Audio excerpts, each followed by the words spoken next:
கொலை வழக்கில் கைது செய்யப்பட்ட ரவுடிகள் காவல் வாகனத்தில் வைத்து போலீசாருக்கு கொலை மிரட்டல் விடும் வீடியோ வெளியாகி அதிர்ச்சியை ஏற்படுத்தியிருக்கிறது. என்ன விவரம் பார்க்கலாம்.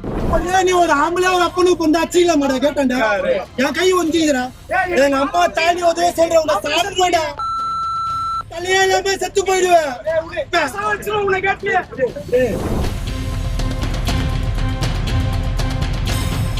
கொலை வழக்கில் கைது செய்யப்பட்ட குற்றவாளிகளை எழும்பூர் நீதிமன்றத்தில் ஆஜர்படுத்திவிட்டு மீண்டும் புழல் சிறைக்கு செல்லும்போது காவலர்களுக்கும் குற்றவாளிகளுக்கும் இடையே வாக்குவாதம் நடைபெற்ற வீடியோ காட்சிகள்தான் வெளியாகி இருக்கிறது.